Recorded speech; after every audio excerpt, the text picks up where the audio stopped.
Clive Wearing has one of the worst cases of amnesia in the world.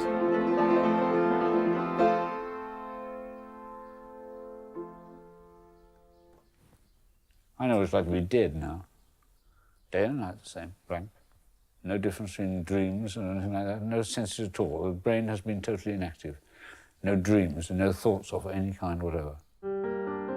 Clive was a renowned conductor living in London when he was struck down by a virus in 1985. Parts of his brain were completely destroyed, including his memory. However, his ability to play music is unaffected.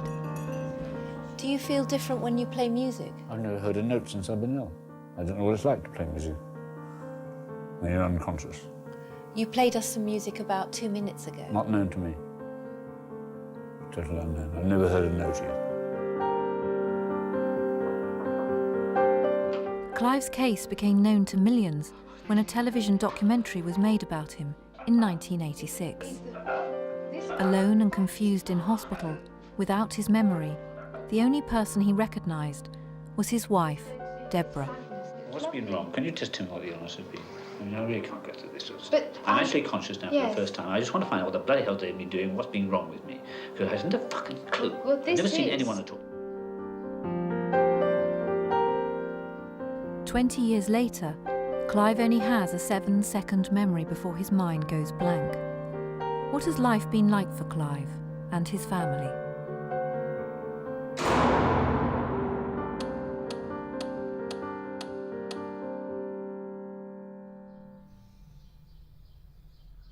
do you know that we're making a film about you? No, that's news to me. You're being filmed for a television programme. Oh, no. Oh, dear. Oh, I suppose I'd be posh, do I? Upper class. Because you're very famous. Oh, likely story. You're full of jokes, aren't you? Are you two laughing as well? About 20 years ago, a film was made about you Oh, no. just after you became ill, called A Prisoner of Consciousness. And 20 years on, we're making a new film about you. Because millions of people watched the film and wanted to know how you were. Good heavens. So millions of people know you.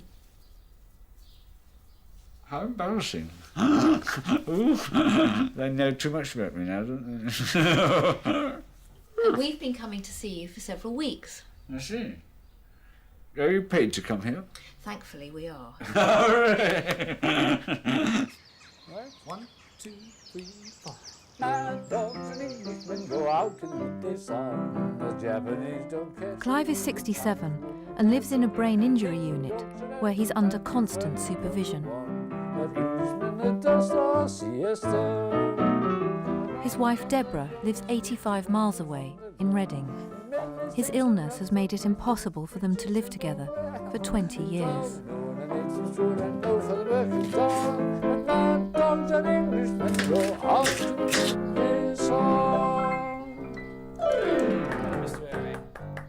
If Clive went out of the front door, unsupervised, unaccompanied, it would be like being separated from a spaceship. It would be like if he was spacewalking and the rope broke, he would have no way of getting back, ever. So does Clive know his name? Yes. Does he know how old he is? No. Does he know where you live? No. No idea. Does he know your job? No. No idea. Does he know the day of the week? No. Does he know the date? No. Can he read a book? No, because he can't remember the sentence before last. Can he watch a film? No. He'll watch the rugby or he'll watch the cricket. He won't know who's playing or what the score is, but each stroke, each try, is satisfying for him to watch.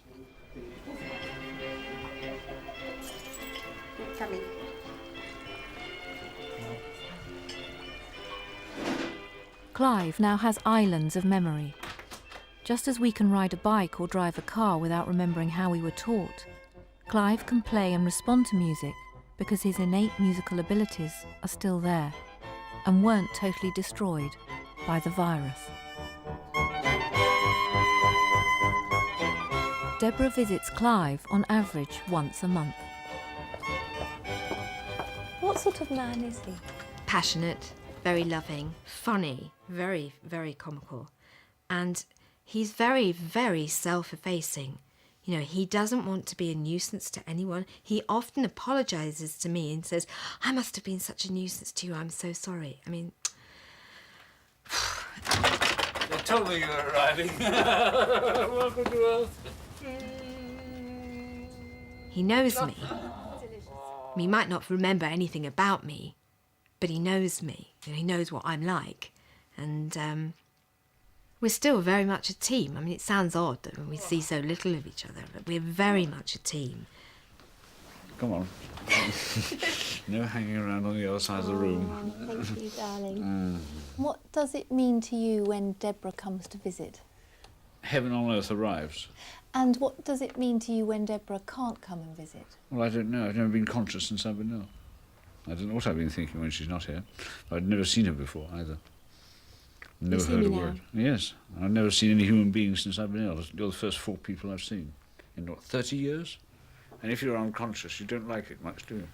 What does being unconscious mean? Same as death. No difference between day and night. No thoughts at all. Day and night the same. And what does love mean, Mr. Waring? 0 in tennis and everything in life. Good answer. Good answer. That's all it's about, love, isn't it? Everything. Clive became ill before he and Deborah could start a family. But Clive has 3 children from his first marriage. I thought of my father as a wonderful person, mostly absent, because my parents split up when I was very young. But when I did see him, he was always very jolly, very giving, always laughing, and we all missed him. I've never dared to ask him what my name is. I don't know if that's my fear for him or my fear for myself, but I've never asked him what my name is. He knows I'm his son, and he'll always say, well, you should be this tall, because he left home when I was that tall. I can hear music in the distance. What music can you hear? Pa, pa, da, da, da, da. Pa, pa, da. Since his illness, Clive has auditory hallucinations. What I struggle with the most is that the intellectual colossus that was my father is reduced to making word games out of card number plates. You know, it's just, there's a tiny fraction of him left now.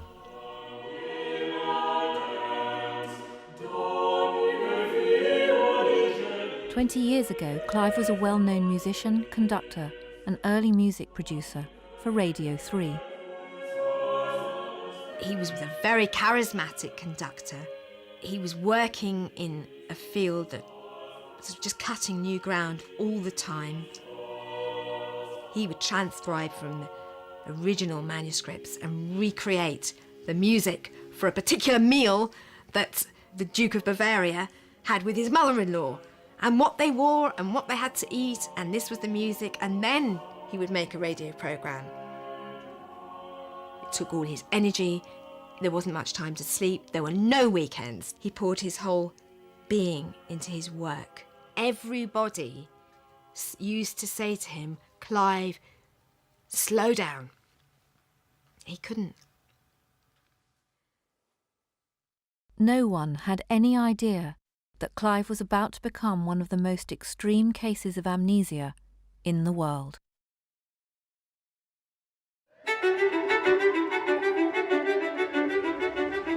Clive's descent into brain damage came frighteningly quickly 1 week in March 1985, when he came home from work looking flushed and feverish.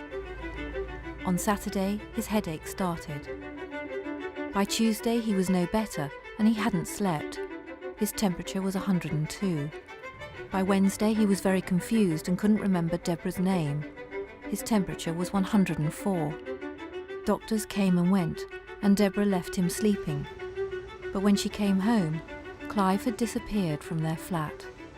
I called his name. There was no reply. I went into the bedroom. The bed was empty, and I knew something terrible had happened. Over the next few hours, Deborah rang hospitals and police stations across London. No one had seen Clive. we sat and we sat and we sat. And then a man's voice, the phone rang and a man's voice said, "Are you Mrs. Waring?" "Yes, we've got your husband." Thank God. Clive had gone out, fully dressed, with his overcoat and a copy of the Times under his arm, hailed a cab, but couldn't remember where he lived. He wanted to go home and he couldn't remember where he lived. And the cab driver had dropped him at West Hampstead police station, and the police had traced him by his Barclay card. So we got there, and we took him home, and Clive went to walk past the gate, and I stopped him and I said, "No, it's here." And he said, "Oh, is this where we live?" And I said, "Yes." And he didn't recognise the building. 2 doctors made home visits and concluded that Clive was suffering from a severe bout of flu that was doing the rounds in North London. But the Friday morning, he wasn't answering me, and I picked up one of his arms, and it was Floppy. So I rang the doctor again. I said, "He's gone, Floppy! He's gone, Floppy! Get here now!" And the doctor came, took one look at Clive, and dialed 999. Went out of the front door, walked down the stairs, and as he turned the landing, he said, "This is the strangest case I've ever seen."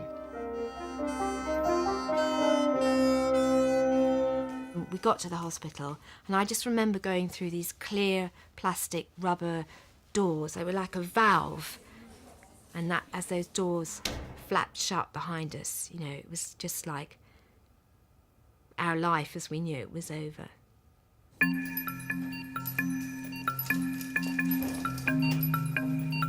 Once Clive was inside St Mary's Hospital, the doctors fought to halt his fever and desperately conducted tests. They realised that Clive's brain was being attacked by the herpes simplex, or cold sore virus. Occasionally, this virus crosses the blood-brain barrier and gets into the brain. Nobody knows why or how, incredibly rare. It happens it's a 1 in a million chance that it's going to happen. And it caused an inflammation of the brain, which was called encephalitis. From what the doctors said about how bad the temperature had been and how ill he'd been, I was very concerned that he wasn't going to live. I was fairly convinced that I'd come to see my dad die.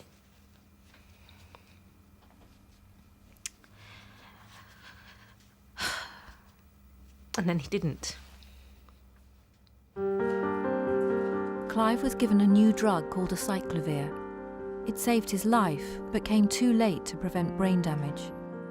The virus had destroyed Clive's hippocampus, an area of the brain crucial for memory and learning, leaving him with dense amnesia.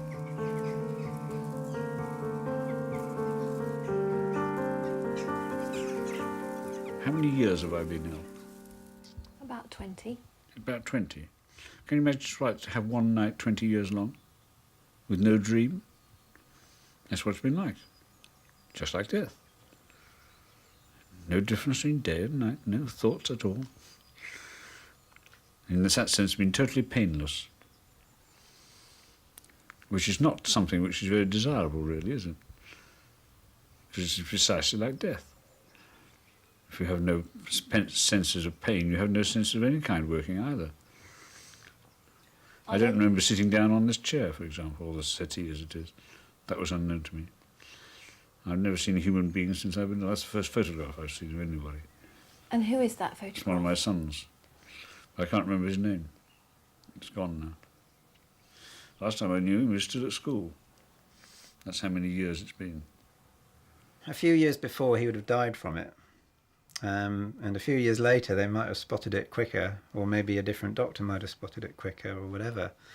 So it was just on the cusp of that change, and that's, yeah, he suffered for that, I think.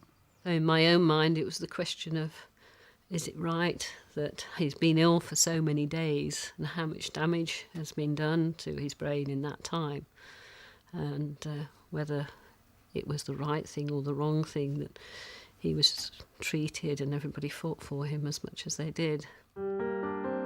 Clive remained at St Mary's Paddington for 7 years. There was nowhere else suitable for him to go. His mood swung from euphoria to sadness within weeks, and confusion and despair set in. He was in severe shock, so he was just crying all the time. You'd come in and you'd say, "Oh, hi, I'm your son." "You're my son, I don't recognise you." And then he'd be crying again, and you're just stuck in that loop for months. I said, "Clive, can you tell me why you're crying?" And he said, "No." And I handed him a little notepad and a pen, and I said, "Can you write it?" I said, "Just write quickly, why are you crying?" And he wrote, "I am completely incapable of thinking."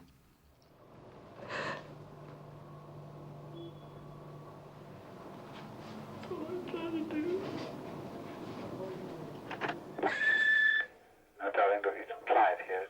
I don't care about anybody else in the world, just you, please. Please come. Love you. Bye-bye, darling.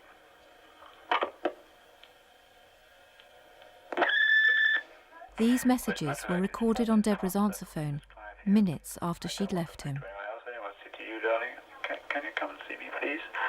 The clue what's happened. I just want to Deborah visited Clive daily, but he couldn't remember her being there. I don't care how late it is. Come to me at midnight or 1 o'clock in the morning. I don't mind. I just love you, and I want you to come as soon as you can, please, darling. Take care. I love you. I haven't seen you yet, and I want to. Please come, darling. Bye-bye.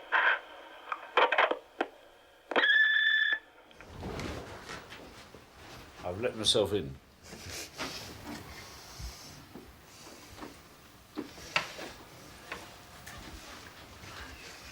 First time I've seen a human being. Every moment for Clive is the first moment, because the amnesia is rubbing everything out immediately after it happens. Not only does he not remember anything that's happened to him since he was ill, he doesn't remember anything that's ever happened to him in the whole of his life. He knows about things, he knows that he worked for the BBC, but he does not have any event in his mind that he can bring to his mind's eye. He knows that we are married. He does not remember the wedding.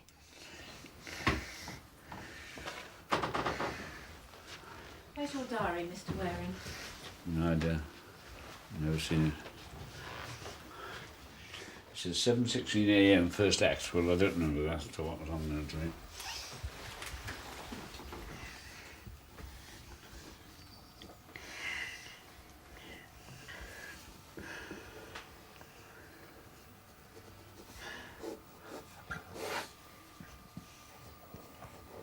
First diary entry I've made consciously.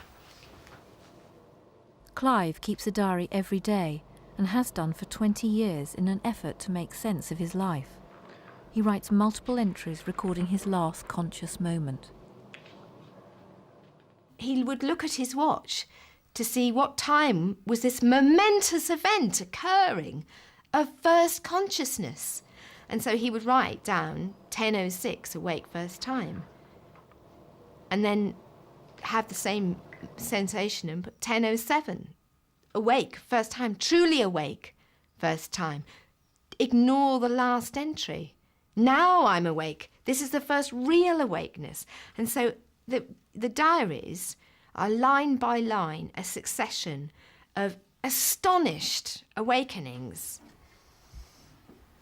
That's 1990, when he'd been suffering amnesia for just 5 years. And this is the effect on him 7 years on. But you can see that he's by no means resolved his anguish. By no means. He writes the time now in a big hand, and a tick to say, yes, that's authentic, I wrote that, it's authentic, that's definitely me awake. He has to then cross through the previous ticks and do a new tick with a circle round it to say this is the real one, and that wasn't the real one next time he comes back, and so on. So there's a constant desperate series of scrubbing out all the previous entries and saying, now I'm awake. now I'm awake. And the pencil just becomes blurred and it goes on. And I mean, it's so thick, the pencil, it's almost as if he's using the pencil to dig himself back into time, to try to fix himself in a continuum, to have more than one moment at a time. But he never can. People's entries in the diary are rubbish. What does that mean? I've no idea. Did you write that? I've no conscious knowledge of it at all, no. You're showing it me now for the first time. But is it your handwriting? Yes, it is, but I know nothing about it at all. So how do you think it got there? I do. I presume the doctor don't know. But you must... No, I haven't. I haven't seen the book at all till now. No, all I'm saying... No, that means I haven't seen it, I have no knowledge of it at all. That's all. There's no knowledge of that book at all. It's entirely new to me. But you've put... Who would put that apart? I don't know, but no. Oh, for heaven's sake, use your intelligence, for heaven's sake. I haven't read the bloody thing. I'm sorry, darling. Well, use your intelligence.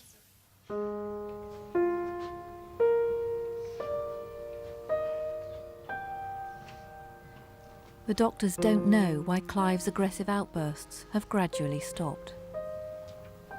Have you written in your diary today? Sorry? Have you written in your diary today? I've never seen a diary since I've been ill. I don't know. No idea what's there. That's unknown. And that's at least an hour out of date, an hour and 3 minutes out of date.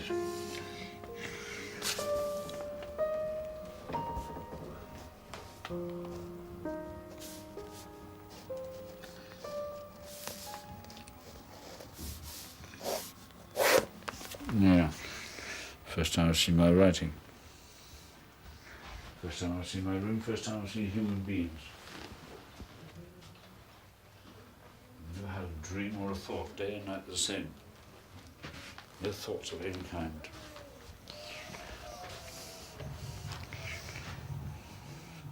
It says you're here. Is that you? You're here, it says. Coffee drinking at 3 minutes past 10. That was unknown to me. I've never seen anyone except you three people. 2 men and 1 lady.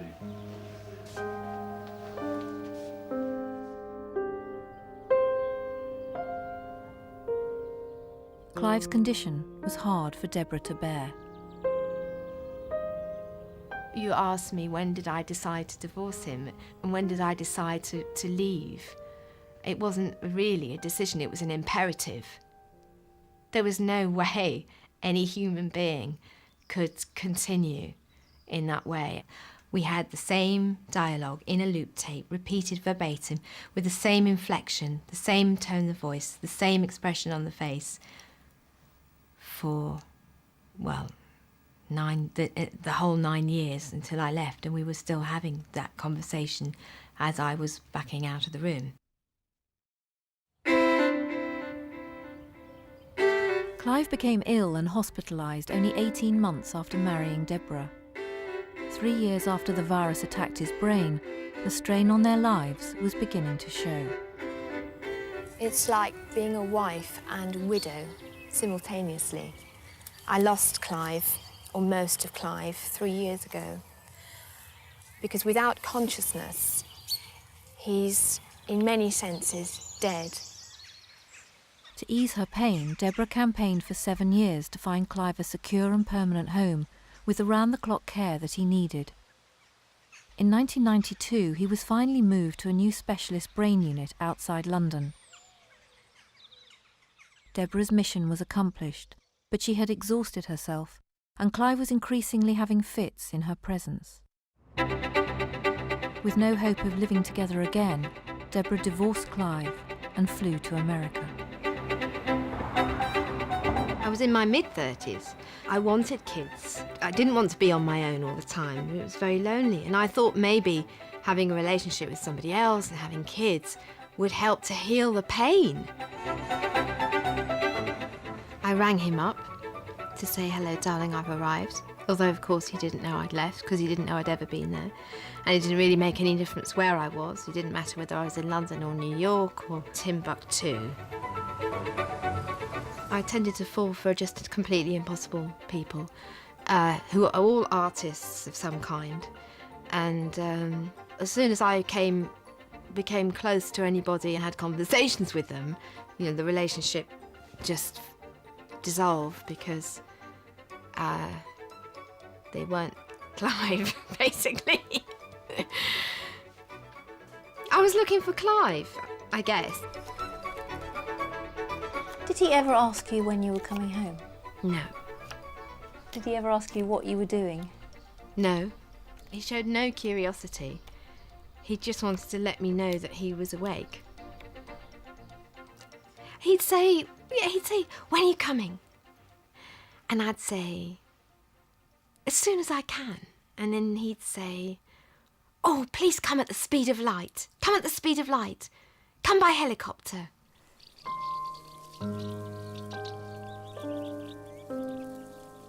In 1996, Deborah had to make a choice, whether to remain in America and apply for permanent residency and a green card. She returned to the UK, drawn back to Clive. She settled in Nottingham, working for the brain injury charity Headway.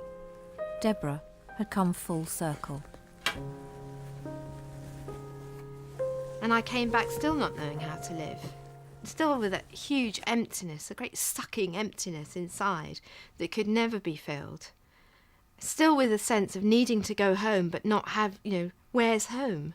Because home was where he was, but I couldn't be with him.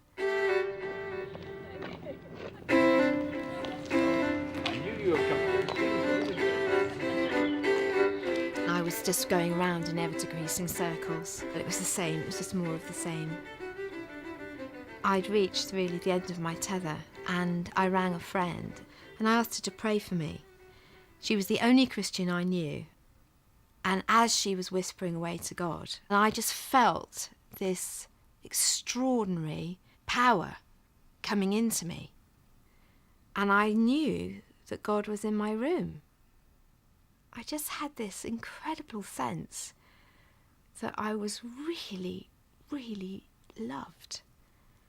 I mean, so loved. And that emptiness that I had been trying to fill all those years with relationships, with food, with alcohol, I was filled. That emptiness was gone.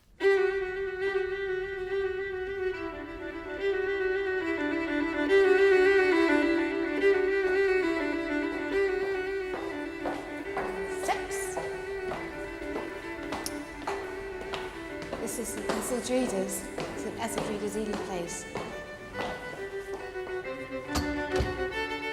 Clive is visiting St Etheldreda's Church in London for the first time since he recorded a concert there in 1982. It's amazing to have the acoustic of the churches is quite unlike that of a concert hall. Yeah, yes. There's lots of echoes and long reverberation. It's very special in that way. Listen, see how quiet it is. I can hear some music in the distance. I remember last time we were here, you were conducting the Lassus Requiem. Was I? Oh. And it was for the Lassus International Lassus Festival that you put on, and you came in here, and none of the pews were here, and you used the whole building. For the acoustic. And you had, it was far from a concert, it was actually a celebration of the Mass, as if Lassus had just died. It was extraordinary. And it was so moving that there were people here who were crying. And it was broadcast live to 5 countries. And you were directing it. And it was so moving that everyone was in tears. That's how good a musical director you were. It was just live.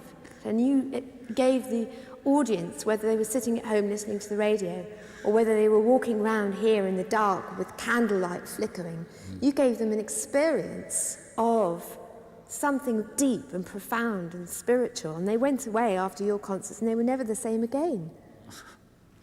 You did, darling. I'm amazed you even say that. I can't think that. Oh, you were marvellous. Yeah. You still are marvellous.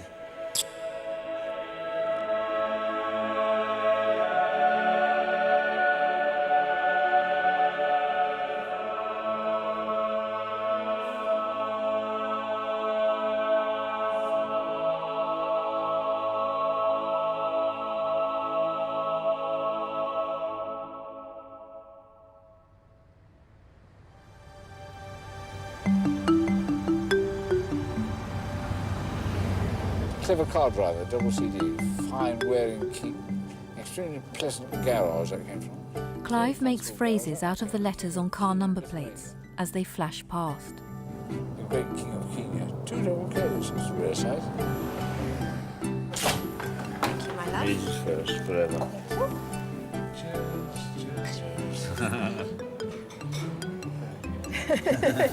Guess what my job is? Head of the United Nations. No. No? Head of the British Empire? No? Yes. PR?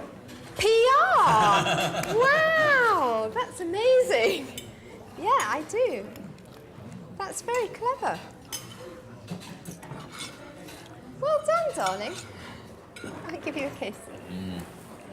Thank you. You astound me sometimes. You take my breath away. I know you didn't lose your breath. Got not to stop reading though. No, I won't. Until God tells me to. Do you know what I do for a living? You earn money. Yeah. Yeah. What do you think my job is? Running the United Nations. No, really, what do you think it is? Guess. Head of the United Nations. No, No. British Empire. Guess. What can you see me doing? Being a film star. No, really. I don't know. PR, public relations. Oh, is he? Oh, well done. That's an exciting life though, isn't it? No 2 days the same, really. They're always different, aren't they?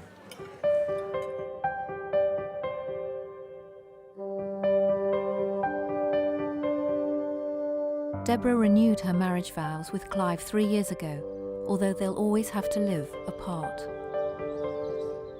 What does this house mean to you? The opposite of walking in the open air. The necessity for life. House. This house. What is Never this seen house? it before. What does this place mean to I you? don't know. It doesn't mean anything. I've never seen it before. Hello? Hello is heaven, though. If hello is very hello. It's not familiar, then, I've the never seen house. it before. No. I've never seen a human being since I've been ill. Where do you think it is? No idea. Guess. And what year is it? Guess where it No might idea. be. It could be anywhere from Scotland to Cornwall. Do you think there's anyone that... Do you think you've ever been here before? No. There's my initials backwards, WDC. Should we go in? Yes, please. What do you think we'll find when we get in? Alcohol. Let's hope, eh? Champagne, I want, really. What do you think life's been like for your father? Hell. I can't imagine anything worse. Must be really frightening. To be constantly waking up to something that you don't recognise. You know, every 7 seconds or however long that he can remember anything for, to sort of turn around and, where am I? And you do it again and you don't know where you are. I can't imagine anything more frightening. Must be like a nightmare. It really must.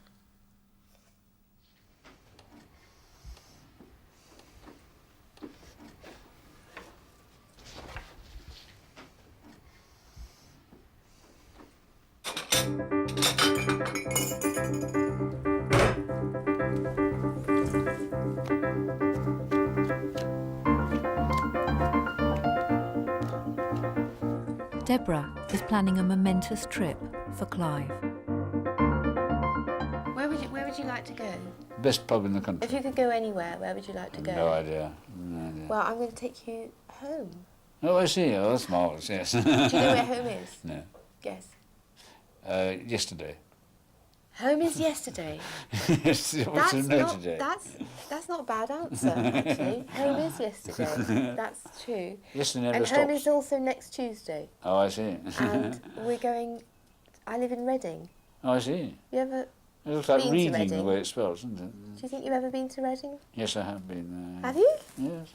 I've been to almost every city there is never. I suppose you could have gone when Howard was studying there. Yeah. Yeah, I didn't know you'd ever been there. Yes, it's You very never familiar. mentioned Reading. No, it's not. It's not a very interesting place, but I have a memory of going there. Yeah, not a very interesting place. No. No.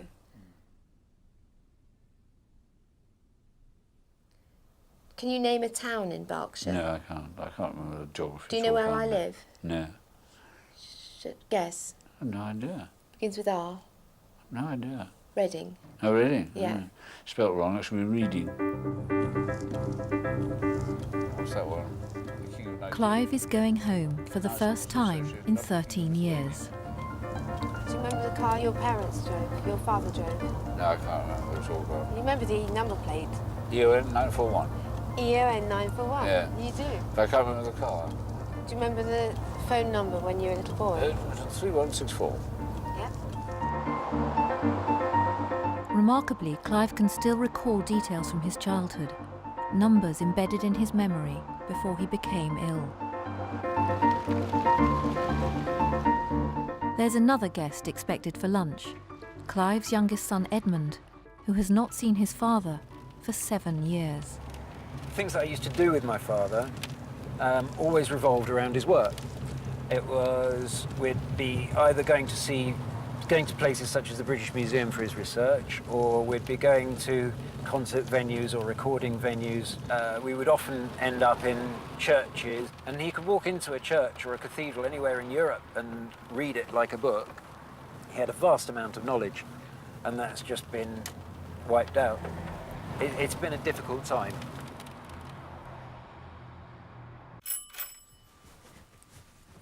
Seconds before Edmund's arrival, Deborah has primed Clive to expect him.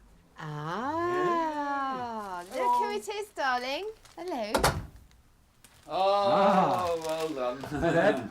How are Back you? home. Yeah, very pleased to see a human being for the first time. Ah, I've never seen anyone since I've been there. I brought some flowers for that lovely wife of yours. She's gorgeous. There you are. Thank you. It's not quite red, white and blue though, the colour, is it? They love me. They're more pinky. Most countries don't have colours. It's a strange institution. What does normality feel like to you now? Certainly at the end of a day... Great luxury and something that, you know, to be really valued and appreciated. It's very precious. We haven't had a family meal for 20 years.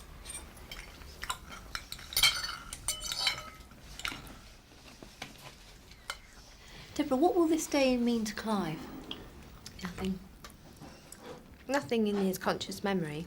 I mean, even while he's here, he doesn't know we're here. And when he's in the car, he won't know we've been here. And you won't remember anything of it? Nope. He doesn't remember anything that's ever happened in the last 20 years, ever. What do you say to Clive when he gets confused and disorientated? How do you deal with that? Well, he's disoriented all the time. But it doesn't matter, because we don't need to be in time. We don't need to be in any particular place, because we're on another plane, Clive and I. We're in a world where there is no time. After 4 hours, Deborah has to take Clive back to the brain injury unit. Has it gone well?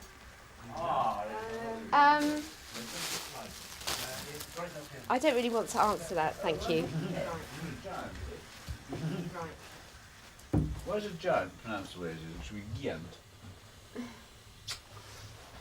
Sorry. You know exactly stuff. That was very rude. That was really rude. Ask me again. I was just wondering how the day had been.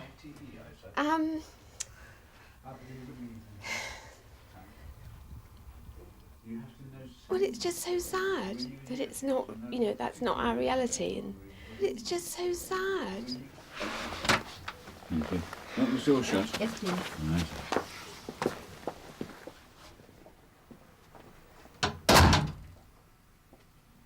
And why have you stayed away for 7 years? It's too painful. Was it easier to stay away? Oh, yeah. Yeah, it was the easy way out. There didn't seem any point either, because he didn't remember. He'd write it in his diary, but he'd turn over the page and start writing the next day. Did he know who you were? More or less. Sometimes he'd need a bit of prompting. He's got a quick mind. If friends came up that he didn't recognise, and he understood that he was supposed to recognise these people, then he would greet them like long-lost friends, and he'd work on that until somebody told him what he needed to know. So he was always a difficult man to fool, you know. And those were the things, you know, that I was always pleased to see, because I knew that his mind was working overtime and I knew that that was him. Other than that, it's just a shadow.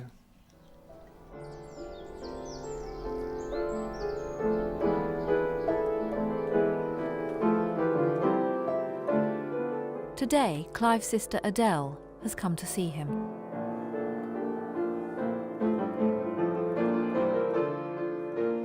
And I used to take the children to see him, but he used to get very aggressive. He was very angry. You know, there was one occasion when I went to see him on my own, and he just, when I said who I was, he attacked me, almost, you know, grabbed hold of me very aggressively. And the staff came in and sort of calmed it down. But he'd remembered me when I was younger. He just said, no, you know, you're too old. Oh, that's all 4 of us, is it? Yeah. That's what Adele looked like when. How old do you think you all were then? That's right, 10 or 11. I think I'm about 4 there, actually. About 4. Yeah, so you're about 9 or 10 now. Yeah. And Doesn't Jeff look enormous compared with us? And he went off to sea when he was 15, didn't he? Yeah, so he went to the Merchant Navy. Yeah, but the ships travel really quite slowly compared with the aircraft, don't they? Oh, very slowly, Yeah, yes. Yeah. I used to go and visit him. I found it just so difficult. And not easy to talk to him at all. My husband, who'd got no connection with him, found it much easier. He could talk about things that were totally irrelevant and quite happily carry on a conversation with him, but I have always found that extremely difficult thing to do. Oh, shame. It's been lovely to see you. I must prefer seeing you than see me. Yep.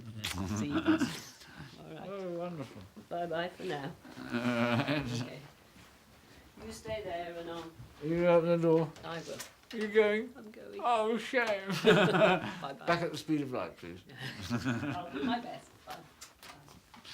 Isn't she wonderful?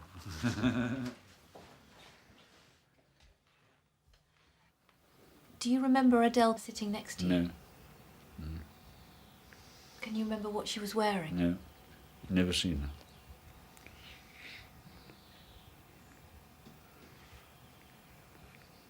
You're the first human beings I've seen, 3 of you. 2 men and 1 lady, the first piece of people I've seen since I've been ill. No difference in day and night, no thoughts at all, no dreams. Day and night, the same blank. Precisely like death. Is it very hard? No. It's exactly the same as being dead, which is not difficult, is it? To be dead is easy. You don't do anything at all. You can't do anything when you're dead. It's been the same. Exactly. Do you miss your old life? Yes. But I've never been conscious to think that. So I've never been bored or upset. Never been anything at all, exactly the same as death. No dreams even. Day and night the same. When you miss your old life, you say, yes, I miss my old life. What do you miss? The fact that I was a musician. And in love. He'll say things like, do you know what it's like? And that's really dangerous, because I actually did. I said yes once, because I was just saying yes, no, yeah. That was disastrous. I've never said that again since. Why? Because he says, you don't know what it's like. How do you know? Of course, he's right, isn't he? So there's no way you're going to know what it's like. So he's still got some fight in him. Oh, yeah. But that's the thing, is probably 3/4 of his personality is still there functioning normally. He will analyse what's happened. He said, well, the doctors must be very interested in this. It's a very unusual case. He worked it all out over and over again because he doesn't really remember that he worked it out an hour ago.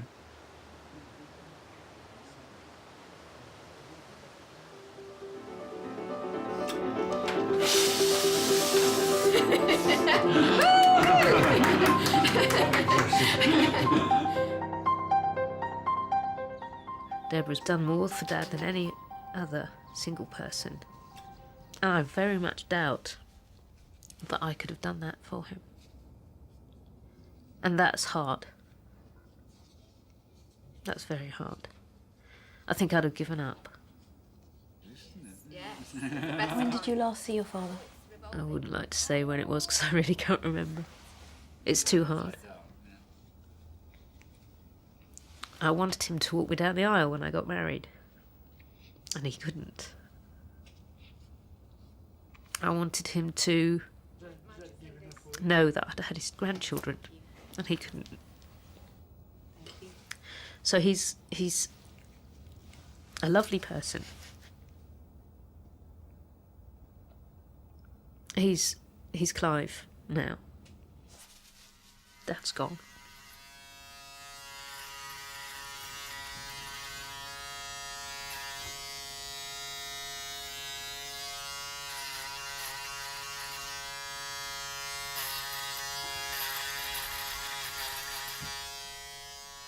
Considering he's still one of the most amnesic people in the world, he's pretty peaceful. Considering he doesn't know where he is or what century it is, or what time he got up that morning, or that he's in a place where he lives. Considering all of that, his state of mind is extraordinarily calm, happy, content, and very much himself. He's himself. If you could do anything now, if you had free choice, what would you do next? I would gin and tonic, I think. With a cigarette. And then, of course, waiting for time to elude and disappear, and her arrival.